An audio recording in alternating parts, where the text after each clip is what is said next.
स्वागत है आपका एक बार फिर से मेरे YouTube चैनल मोहम्मद GM में। और आज जो हम पढ़ने जा रहे हैं राजनीति विज्ञान क्लास 12 के खंड ब के अंदर से जो चैप्टर है भारत में शासन, इकाई का नाम और चैप्टर का नाम है संसद, लोकसभा एवं राज्यसभा।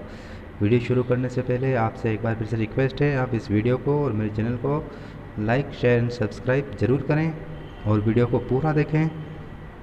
तो चलिए शुरू करते हैं संसद, लोकसभा एवं राज्यसभा। बात करते हैं सबसे पहले संसद की। तो भारत के संविधान के आर्टिकल अनुच्छेद 79 के अनुसार भारत के लिए एक संसद का गठन किया गया है, जिसके 2 सदन होते हैं, राज्यसभा और लोकसभा। कार्यपालिका प्रमुख यानी कि सरकार का प्रमुख जो होता है वो होता है राष्ट्रपति। तो कार्यपालिका प्रमुख की हैसियत से राष्ट्रपति भी संसद का अभिन्न अंग है। क्यों? क्योंकि संसद जो भी कानून पारित करेगी, कानून बनाएगी, विधेयक पारित करती है, उसके ऊपर राष्ट्रपति के सिग्नेचर होंगे तो ही वो कानून बनेगा, बाकी नहीं बनेगा। इसलिए राष्ट्रपति भी इसका एक अंग होता है। बाकी सदन ये राज्यसभा और लोकसभा 2 सदन होते हैं। अब पृष्ठभूमि की बात की जाए कि संसद का विकास किस तरह से हुआ है भारत की, तो जब भारत पर ब्रिटिश हुकूमत थी, ब्रिटिश शासन के दौरान विभिन्न अधिनियम यानी कि ब्रिटिश संसद ने भारत के लिए जितने भी अधिनियम बनाए, शुरुआत होती है 1833 के चार्टर एक्ट से लेकर के आज़ादी से पहले तक का जो अधिनियम था 1935 का भारत शासन अधिनियम, जिसके बारे में आप पिछली कक्षा में पढ़ चुके हैं। तो 1833 के चार्टर अधिनियम से जो है भारत में विभिन्न अधिनियमों के माध्यम से सीमित स्तर पर, एक लिमिटेड स्तर पर जो है संसदीय परंपराएं, क्योंकि ब्रिटेन में संसद है और उसी हिसाब से अंग्रेज़ों ने भारत में भी संसदीय व्यवस्था की परंपराओं को स्थापित करना शुरू किया। अब बात करते हैं 1892 की। 1892 का जो अधिनियम आया था उसके द्वारा क्या किया गया, गवर्नर जनरल की जो कार्यकारिणी परिषद थी, विधान परिषद, उसकी विधान परिषद में 16 सदस्यों की नियुक्ति की गई। पहले 16 सदस्य होते थे 1892 के अधिनियम के हिसाब से, जिसमें इन 16 में से 4 का निर्वाचन किया जाएगा। ये वाली व्यवस्था शुरू की गई। फिर 1909 के अधिनियम से, जो कि बहुत महत्वपूर्ण अधिनियम है, आप पिछली कक्षा में पढ़ चुके हैं, तो इस अधिनियम के द्वारा जो सदस्य संख्या विधान परिषद की 16 थी उसको बढ़ा करके 60 किया गया और इस विधान परिषद के अधिकार भी बढ़ाए गए, यानी इनको कुछ और अधिकार दिए गए। और साथ ही सांप्रदायिक निर्वाचन प्रणाली, इसके बारे में हम पढ़ चुके हैं, जो कि भारत बाद में आगे चलकर भारत का जो विभाजन हुआ उसका एक तरह से ये एक कारण रहा है। तो इसको भी शुरू किया गया। इसके बाद 1935 का अधिनियम जो लाया गया भारत में, उसके द्वारा केंद्र में द्विसदन यानी कि 2 सदन वाली विधान परिषद थी पहले, तो उसके स्थान पर 2 सदन वाले विधान मंडल की स्थापना की गई। विधान परिषद, पहले विधान परिषद था, विधान मंडल की स्थापना की गई, जिसके 2 सदन थे, राज्य परिषद और विधानसभा। ये 2 सदन थे विधान मंडल के। और वर्तमान में राज्यों में जो विधानमंडल होता है, राज्यों में विधानमंडल होता है और उसके 2 सदन होते हैं, राज्य परिषद और विधानसभा। ठीक है। तो सदस्य संख्या के हिसाब से देखा जाए तो सदस्य संख्या इसकी 1935 के अधिनियम से और बढ़ाई गई। ठीक है। और उसको कुछ और अधिकार भी दिए गए। लेकिन अभी भी भारत के मात्र 15% लोगों को मत देने का अधिकार दिया गया, वोट देने का अधिकार दिया गया, और ये अधिकार भी संपत्ति के आधार पर था। यानी कि जो लोग सरकार को टैक्स देते थे, ठीक है ना, उन्हीं को ये अधिकार दिया गया कि वो वोट दे सकते हैं। स्वतंत्रता के बाद जो संसद बनाई गई, गठित की गई, इनमें इन सभी जो खामियां थी इन सभी को दूर किया गया। जिसमें संपत्ति के आधार पर जो मताधिकार था वो हटाया गया, सिर्फ 15% लोगों को मताधिकार था, भारत के सभी लोगों को मताधिकार दिया गया। ठीक है ना, ये सारी बातें इसमें लागू की गई और संसद को एक तरह से क्या स्वरूप प्रदान किया गया, लोकतांत्रिक स्वरूप प्रदान किया गया। अब बात करते हैं भारत के संसद के गठन की। तो आर्टिकल 79 क्या कहता है कि राष्ट्रपति के अलावा संसद के 2 सदन होंगे। कौन कौन से? राज्यसभा और लोकसभा। इसके लिए योग्यताएं निर्धारित की गई है। सबसे पहली बात, भारत का नागरिक होना चाहिए। न्यूनतम आयु राज्यसभा के लिए 30 वर्ष होगी और लोकसभा के लिए 25 वर्ष होगी। और अन्य वो सारी योग्यताएं होनी चाहिए जो संसद अगर आगे भविष्य में कोई नई योग्यताएं तय करती है सदस्यों के लिए, तो वो भी इनमें होनी चाहिए। अब बात करते हैं आगे हम, चौथा जो है इसमें विकृत चित्त। विकृत चित्त का मतलब अगर कोई ऐसा व्यक्ति जो पागल हो या दिवालिया हो तो वो भाग नहीं ले सकता है। फिर अगर कोई व्यक्ति 2 स्थानों पर चुनाव जीत जाता है तो जीतने के बाद उसको एक स्थान से उसको इस्तीफा देना होगा, और वो भी 1 महीने के अंदर अंदर। ठीक है, तो ये सारी योग्यताएं निर्धारित की गई हैं।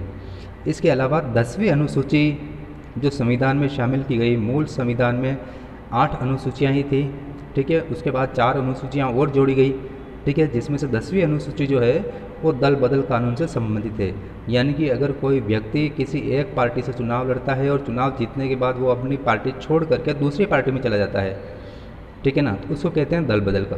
ठीक है, तो इस अगर कोई व्यक्ति दल बदल करता है तो उसके आधार पर उसको निर्योग्य यानी कि अयोग्य घोषित किया जा सकता है और उसकी सदस्यता उससे छीनी जा सकती है। ठीक है, तो इसके लिए क्या क्या बता रखे हैं प्रावधान। सबसे पहली बात, अगर कोई व्यक्ति दल बदल कानून के अंतर्गत दोषी पाया जाता है, ठीक है, तो एक तो उसकी सदस्यता रद्द हो जाएगी। ठीक है, दूसरा, चुनावों में अगर भ्रष्ट आचरण का दोषी पाया जाता है, बाद में अगर पता लगता है कि अमुक व्यक्ति ने भ्रष्ट आचरण, बाहुबल के द्वारा पैसे बांट करके, लोगों को शराब पिला करके, ठीक है ना, वोट प्राप्त किए, डरा धमका कर वोट प्राप्त किए, अगर ये सिद्ध हो जाता है तो भी उसको अयोग्य घोषित किया जा सकता है। फिर दल बदल कानून में दोषी पाना, पार्टी व्हिप का उल्लंघन करना। जब भी संसद की कोई मीटिंग होती है तो प्रत्येक पार्टी के जितने भी मेंबर होते हैं उनको पार्टी एक व्हिप जारी करती है। व्हिप का मतलब उनको एक दिशा निर्देश जारी करना होता है कि वो किस विधेयक के पक्ष में वोट डालेंगे या किस विधेयक का विरोध करेंगे। तो अगर ऐसे व्हिप में जो दिया हुआ हो कि अगर आपको सिर्फ समर्थन करना है तो सभी सदस्यों को समर्थन करना होगा, और अगर पार्टी कहे कि आपको उसका विरोध करना है तो सबको विरोध करना होगा। अगर कोई भी पार्टी के इस व्हिप का उल्लंघन करता है तो भी उसकी सदस्यता छीनी जा सकती है।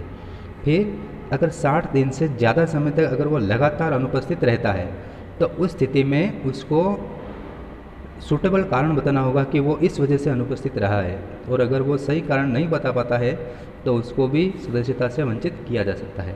अब बात करें हम शपथ की, तो जब भी नई संसद का चुनाव होता है और सदस्य जब संसद में जाते हैं तो कार्य स्थान ग्रहण करने से पहले, इसका मतलब संसदीय कार्य शुरू करने से पहले राष्ट्रपति या राष्ट्रपति के द्वारा जिस व्यक्ति को भेजा जाता है, ठीक है ना, नियुक्त किया जाता है, उस व्यक्ति के समक्ष सभी सांसद क्या लेते हैं, शपथ।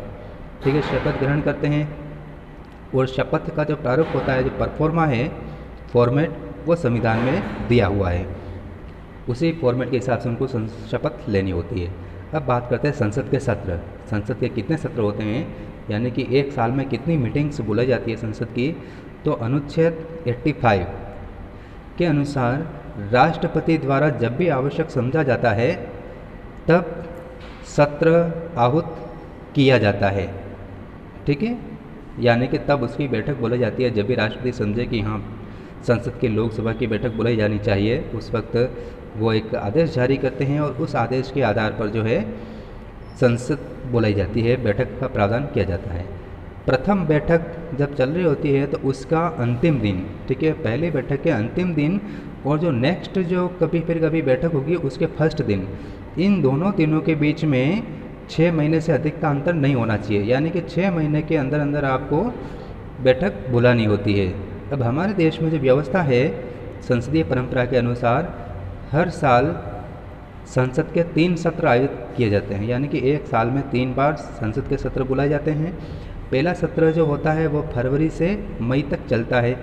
ठीक है, इस सत्र के दौरान देश के लिए बजट तैयार किया जाता है, यानी कि आय व्यय का ब्यौरा, यानी कि देश को, सरकार को किन किन मदों से कितनी आय हुई है। ठीक है, इसके बाद नेक्स्ट साल के लिए जो पैसा सरकारी खजाना में आता है वो पैसा कहाँ कहाँ किन किन योजनाओं में खर्च किया जाएगा, तो ये सारा जो होता है वो बजट के अंतर्गत होता है, तो बजट तय किया जाता है। दूसरा जो होता है मानसून सत्र, मानसून के दौरान जुलाई से सितंबर के बीच में और तीसरा होता है शीतकालीन सत्र, जो चलता है नवंबर से दिसंबर तक चलता है। अब इसकी बात करें अध्यक्षता की। जब लोकसभा और राज्यसभा संसद का अधिवेशन चल रहा होता है, सत्र चल रहा होता है, तो उसकी अध्यक्षता कौन करेगा? तो प्रत्येक सदन यानी कि राज्यसभा और लोकसभा, तो उसके अध्यक्ष स्पीकर या सभापति। जो लोकसभा होती है उसके अध्यक्ष को कहा जाता है स्पीकर, ठीक है।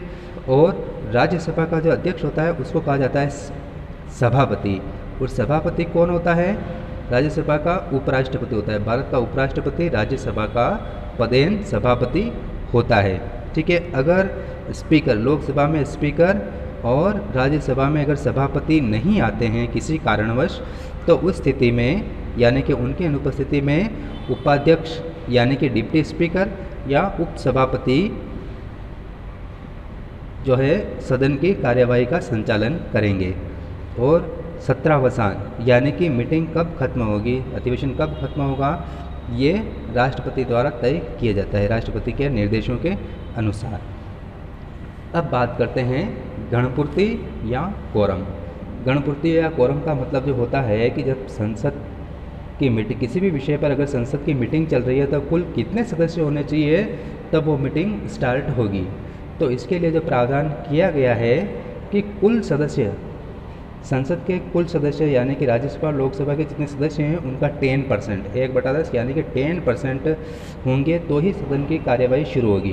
तो 10% के हिसाब से लोकसभा के लिए अभी वर्तमान में 545 मेंबर है लोकसभा के, तो उनमें से 55 होने चाहिए, 55। और राज्यसभा के अंदर अभी वर्तमान में 245 है मेंबर्स, तो इनमें से 25 होंगे तो ही सदन की कार्यवाही चलेगी, बैठक चलेगी, ठीक है। इसके बाद संसद में भाषा की बात करें कि किस भाषा में संसदीय कामकाज होता है, तो इसके लिए हिंदी और अंग्रेजी ये 2 स्थानीय मतलब मान्यता प्राप्त भाषाएं हैं संसदीय कार्य करने के लिए। और अगर किसी व्यक्ति को हिंदी नहीं आती है या अंग्रेजी नहीं आती है तो उस स्थिति में, या आती है तो भी, ठीक है, अगर अध्यक्ष की अनुमति देता है तो कोई सदस्य अपनी मातृभाषा मदर टंग में भी बोल सकता है, उसको उसकी स्वीकृति दी जाती है। अब बात करें मंत्रियों यानी कि सरकार के जितने भी मिनिस्टर होते हैं वो, और महान्यायवादी, ये भारत सरकार का अधिकारी होता है।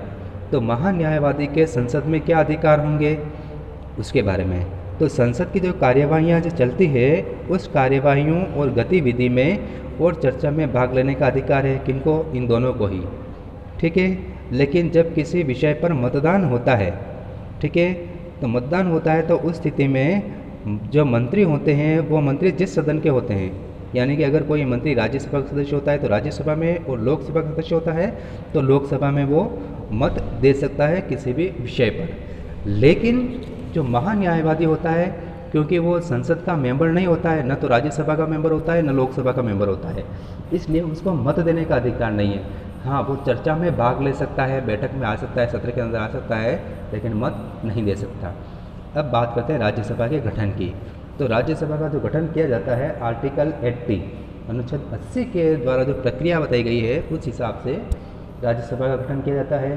अधिकतम इसके मेंबर होंगे 250, लेकिन वर्तमान में अभी कितने हैं? 245 मेंबर हैं। इन 245 मेंबर में से 12 सदस्यों का मनोनयन किया जाता है राष्ट्रपति के द्वारा, और वह भी किन क्षेत्रों से? कला, विज्ञान, साहित्य, समाज सेवा के क्षेत्र से। इन क्षेत्रों में जिनके पास विशिष्ट ज्ञान हो, अनुभव रखने वाले व्यक्ति हों, है ना, विद्वान लोग हों, उनको राष्ट्रपति की ओर से सदस्य मनोनीत किया जाता है। वर्तमान में अभी देखा जाए तो इस वक्त 229 मेंबर्स राज्यों से यानी कि राज्य की विधानसभाओं से चुने जाते हैं। 4 जो मेंबर्स हैं वो संघ शासित यानी कि यूनियन टेरिटरी संघ शासित प्रदेशों से चुने जाते हैं। संघ शासित प्रदेशों में आपको याद रखना है दिल्ली और पांडिचेरी, इन 2 राज्यों से चुने जाते हैं, इन 2 संघ शासित प्रदेशों से, क्योंकि इन 2 संघ शासित प्रदेशों की स्वयं की विधानसभा है, और विधानसभा है इसलिए इनसे ये सदस्य चुने जाते हैं। अब 4 में से 3 तो दिल्ली से और 1 पांडिचेरी से चुना जाता है, और बाकी बचे 12 मनोनीत, कुल मिलाकर हो गए 245। अब सर्वाधिक सदस्य राज्यसभा में किस राज्य से हैं?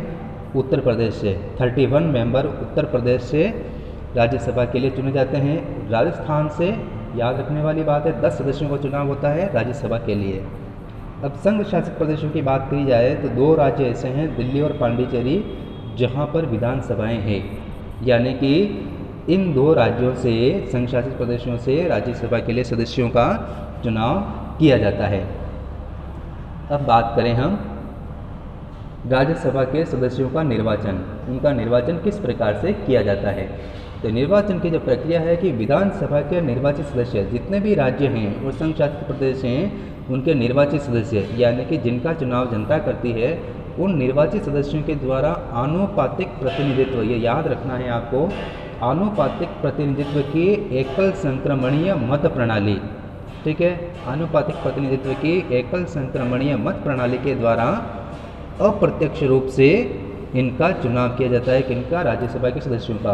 और यही जो पद्धति है ये राष्ट्रपति और उपराष्ट्रपति, ठीक है, इन 2 के चुनाव में भी इसी पद्धति का चुनाव किया जाता है।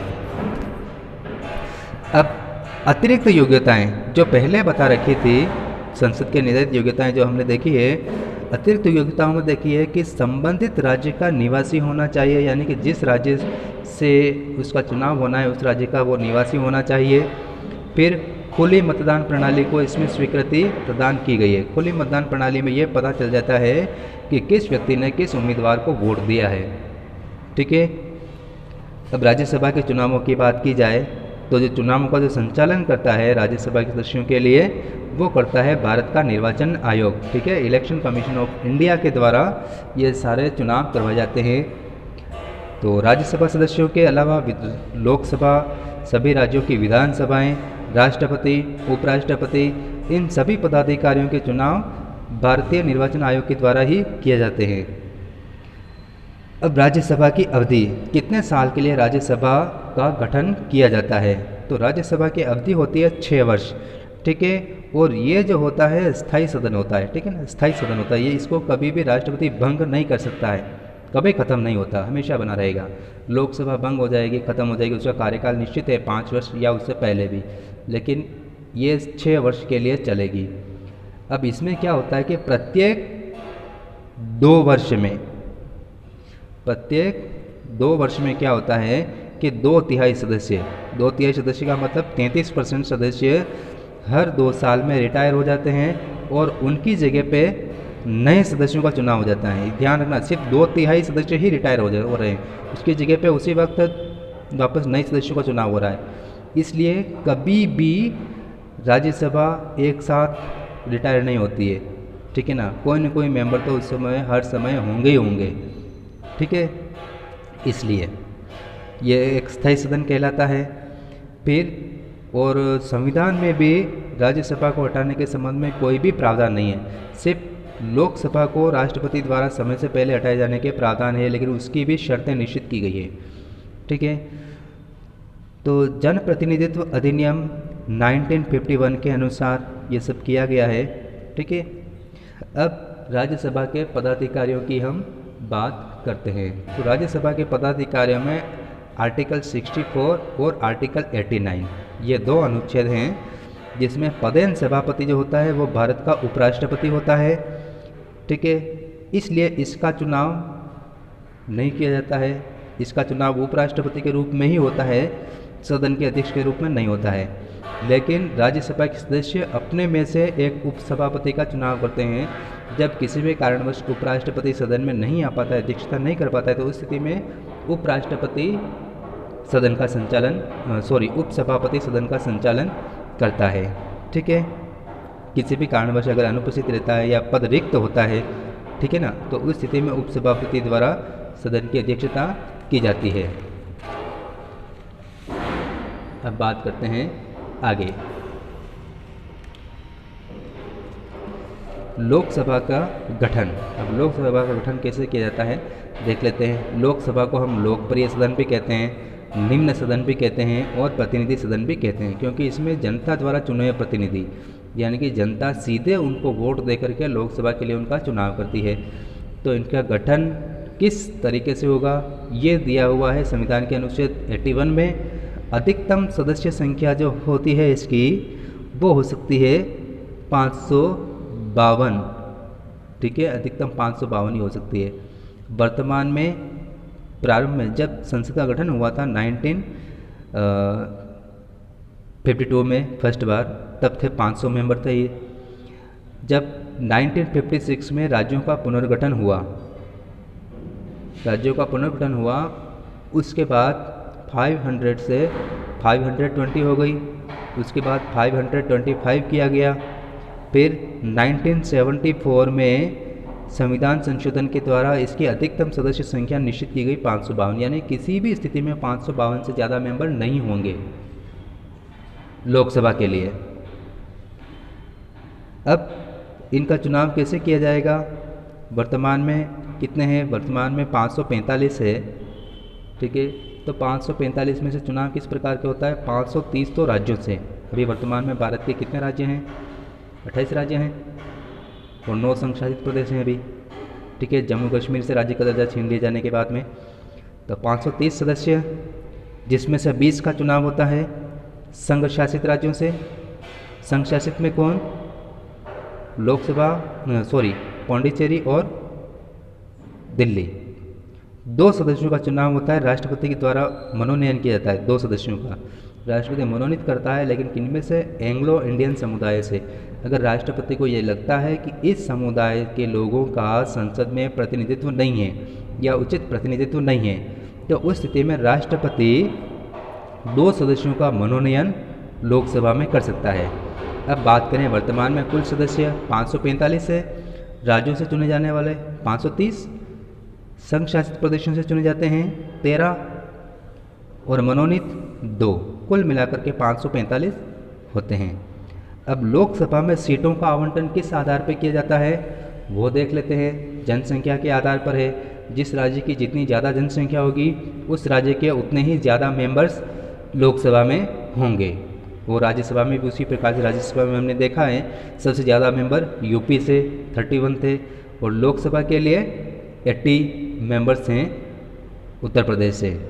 और अब बात करें राजस्थान के लिए, तो राजस्थान से 25 सदस्यों का चुनाव होता है लोकसभा के लिए। याद रखने वाली बात है, जनरल नॉलेज।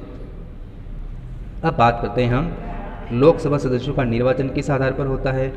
वयस्क मताधिकार। वयस्क मताधिकार का मतलब 18 वर्ष से आयु का प्रत्येक व्यक्ति, चाहे वो किसी भी धर्म का हो, किसी भी क्षेत्र का हो, किसी भी राज्य का हो, किसी भी भाषा, कोई भी भाषा बोलने वाला हो, ठीक है ना, कुछ भी हो, स्त्री हो या पुरुष हो, वो सारे व्यक्ति जिनकी आयु 18 वर्ष या उससे अधिक है उनको वोट देने का अधिकार होता है।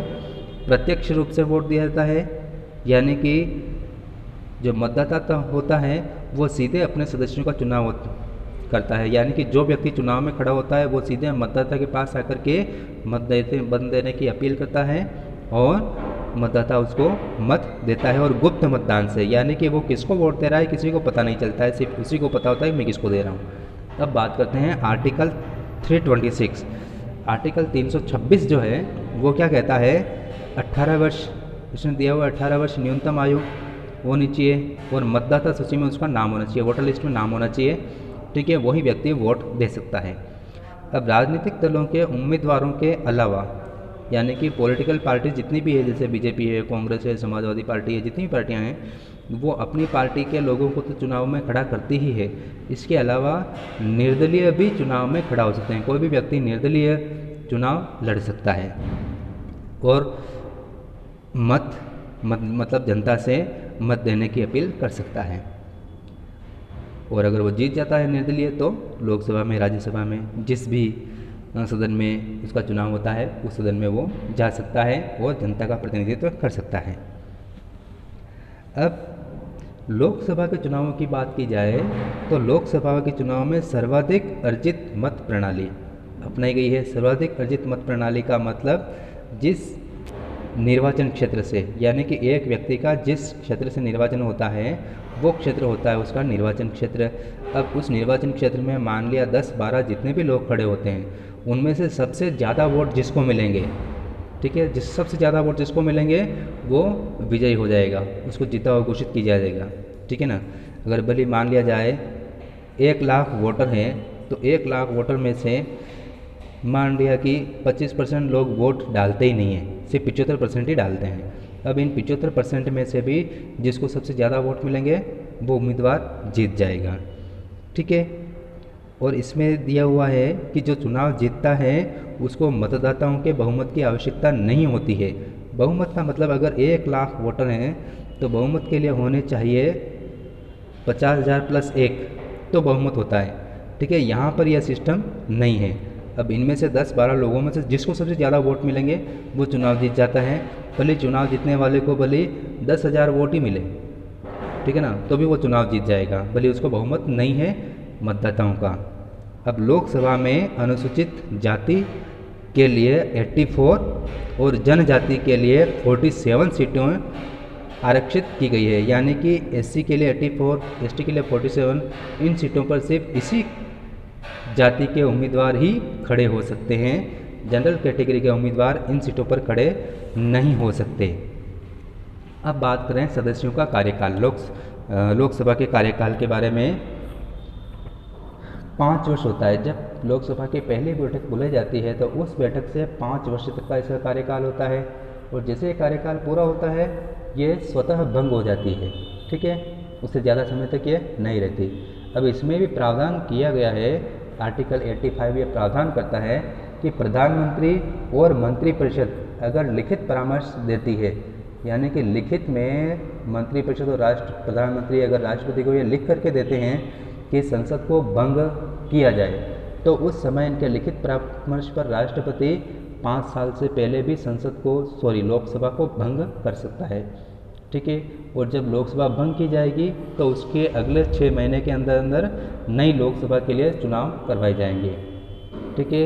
एक तो ये कंडीशन है जब 5 साल से पहले भंग की जाएगी, और दूसरा जो है अगर कभी आपातकाल लगा हुआ हो, राष्ट्रीय आपातकाल, तो उस स्थिति में इन्हीं दोनों के परामर्श पर, यानी ये प्रधानमंत्री और मंत्रिपरिषद की परामर्श पर अधिकतम 1 साल के लिए इसका कार्यकाल बढ़ाया जा सकता है, यानी कि 5 साल से 6 साल किया जा सकता है, लेकिन इसके लिए अभूतपूर्व स्थितियाँ होनी चाहिए।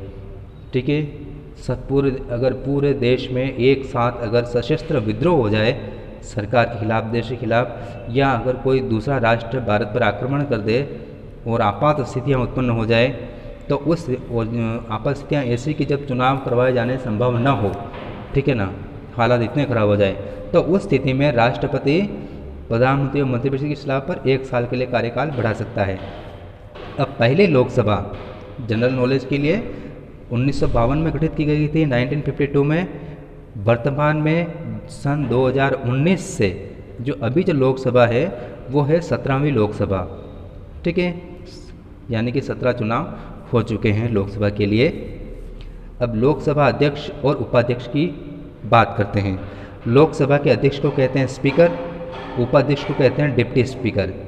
आर्टिकल 93 संविधान का अनुच्छेद 93 कहता है कि सदस्यों के द्वारा, यानी कि लोकसभा के जो सदस्य होते हैं वो सदस्य अपने में से ही किसी एक व्यक्ति को अध्यक्ष चुनते हैं और एक व्यक्ति को चुनते हैं उपाध्यक्ष। ठीक है। इनका कार्य क्या होता है कि सदन की कार्यवाही, यानी कि सदन की बैठक बुलाए जाने के बाद क्या उसकी व्यवस्था रहेगी, ठीक है ना, वो सारा का सारा सदन का अध्यक्ष या उसका वो न हो तो उसका उपाध्यक्ष देखता है, ये कार्यवाही का संचालन करते हैं। और ज़्यादातर जो स्पीकर कौन बनता है, अध्यक्ष, वो वही व्यक्ति बनता है जिसको बहुमत प्राप्त दल का समर्थन हो।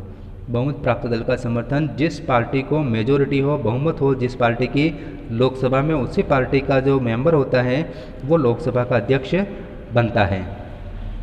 अब वर्तमान में लोकसभा का अध्यक्ष कौन है, ध्यान रखना, अपने ही राज्य से कोटा से जिनका चुनाव हुआ है, राजस्थान के कोटा से लोकसभा के लिए निर्वाचित जो व्यक्ति हैं श्रीमान ओम बिड़ला, वो अभी वर्तमान में लोकसभा के अध्यक्ष हैं। ये राजस्थान के लिए बहुत ही गौरव की बात है कि एक लंबे समय बाद राजस्थान से कोई व्यक्ति लोकसभा का अध्यक्ष बनता है, और क्योंकि वो बीजेपी से हैं। ठीक है। वर्तमान में बीजेपी का बहुमत है लोकसभा में, तो लोकसभा का अध्यक्ष भी बीजेपी का ही होगा सर। ठीक है। और उपाध्यक्ष की बात की जाए तो उपाध्यक्ष किसी भी पार्टी का मेंबर हो सकता है, वो सत्ताधारी दल का भी हो सकता है या किसी विपक्षी पार्टी का भी हो सकता है। यानी कि ऐसी पार्टी जो कि सत्ताधारी पार्टी का विरुद्ध हो वो कहलाता है विपक्ष, तो विपक्ष से भी हो सकता है। अध्यक्ष उपाध्यक्ष को और उपाध्यक्ष अध्यक्ष को त्यागपत्र देता है, यानी कि अध्यक्ष अगर कभी इस्तीफा देगा तो वो उपाध्यक्ष को देगा और उपाध्यक्ष इस्तीफा देगा तो वो अध्यक्ष को देगा। अथवा सदस्यों द्वारा बहुमत से अगर कभी ये लगता है कि अध्यक्ष सही काम नहीं कर रहा है, स्पीकर सही काम नहीं कर रहा है या डिप्टी स्पीकर सही काम नहीं कर रहा है, तो लोकसभा के मेंबर बहुमत से एक प्रस्ताव पारित करेंगे और उस प्रस्ताव के द्वारा क्या कर सकते हैं, वो अपने स्पीकर या डिप्टी स्पीकर को उसके पद से हटा सकते हैं और नए डिप्टी स्पीकर स्पीकर का चुनाव कर सकते हैं। लेकिन यदि उसको हटाने संबंधी कोई प्रस्ताव लाया जाता है तो उसकी सूचना इन्फॉर्मेशन 14 दिन पहले देनी होगी, यानी कि 14 दिन पहले आपको सूचना देनी है। उसके बाद जो है आप 14 दिन बाद उसके खिलाफ ये प्रस्ताव ला सकते हैं। और जब इस तरह का प्रस्ताव लाते हैं, आप जो भी आरोप लगाते हैं उन आरोपों की ओर से उसको बोलने का मौका दिया जाएगा। यानी कि अध्यक्ष के खिलाफ इस्तीफा लाया जा रहा है तो 14 दिन बाद मीटिंग जब बुलाई जाएगी तो अध्यक्ष सदन की अध्यक्षता नहीं करेगा, उपाध्यक्ष अध्यक्षता करेगा। अध्यक्ष के खिलाफ आरोपों की जाँच होगी, उसके बाद अगर सही पाए जाते हैं तो अध्यक्ष के खिलाफ जो है प्रस्ताव पारित होगा। और यही उपाध्यक्ष के लिए कि उपाध्यक्ष के खिलाफ प्रस्ताव पारित लाया जाता है, अध्यक्ष कार्यवाही का संचालन करेगा, सब कुछ जांच वगैरह होगी, उसके बाद ही उसको हटाने का प्रस्ताव पारित किया जाएगा। अब जो लोकसभा का जो अध्यक्ष होता है वो क्या क्या कार्य करता है, कौन कौन से कार्य हैं इसके।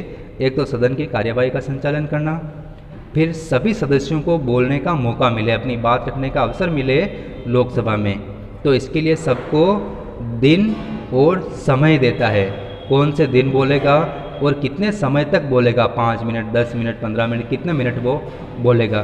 क्योंकि ये ज़रूरी है, क्योंकि लोकसभा के जो 545 मेंबर्स हैं तो मतलब सभी को बोलने का अवसर मिलना चाहिए, तो उसी हिसाब से उनको टाइम और डेट्स अलोकेट की जाती है। किसी विषय या विधेयक पर मतदान करवाना, यदि कोई विधेयक अगर सदन में लाया जाता है, किसी बात पर अगर चर्चा चल रही हो और उसके बाद उसके ऊपर मतदान होता है तो वो उस मतदान की व्यवस्था करवाता है। और मान लिया जाए किसी विषय पर 200 मत पक्ष में पड़े, 200 मत विपक्ष में पड़े, तो उस स्थिति में मामला टाई हो जाएगा।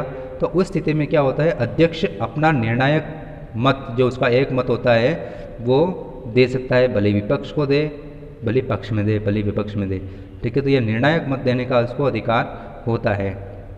अगर कोई मेंबर दल बदल करता है तो उसने दल बदल किया कि नहीं किया, उसने किस कानून का उल्लंघन किया है, इस बात पर लोकसभा का अध्यक्ष स्पीकर जो फैसला करेगा वो अंतिम होगा, ठीक है, निर्योग्यता पर वो फैसला करेगा। इसके बाद आर्टिकल 110 के अनुसार संसद में अगर कोई विधेयक लाया जा रहा है लोकसभा में तो वो धन विधेयक है या नहीं है, इसके बारे में निर्णय लोकसभा का स्पीकर करता है, ठीक है। अगर वो घोषित कर देगा कि अमुक विधेयक धन विधेयक है तो उसके ऊपर धन विधेयक के हिसाब से चर्चा होगी, ठीक है। अगर साधारण विधेयक है तो साधारण विधेयक के हिसाब से चर्चा होगी। अब लोकसभा के पहले अध्यक्ष जनरल नॉलेज की बात कर लें, जीवी मावलंकर थे, गणेश वासुदेव मावलंकर, ठीक है। उपाध्यक्ष कौन थे, अन्नादी कृष्णास्वामी अयंगर, ठीक है, AS अयंगर। वर्तमान में अध्यक्ष कौन है, ओम बिरला, ठीक है। इसके बाद चलते हैं आगे संसद के कार्य। संसद के कार्य जो है हम अपने नेक्स्ट वीडियो में देखेंगे। आप सबसे एक बार फिर से निवेदन है, रिक्वेस्ट है, आप वीडियो को लाइक शेयर सब्सक्राइब जरूर करें। धन्यवाद, मिलते हैं जल्दी ही अपने नेक्स्ट वीडियो में।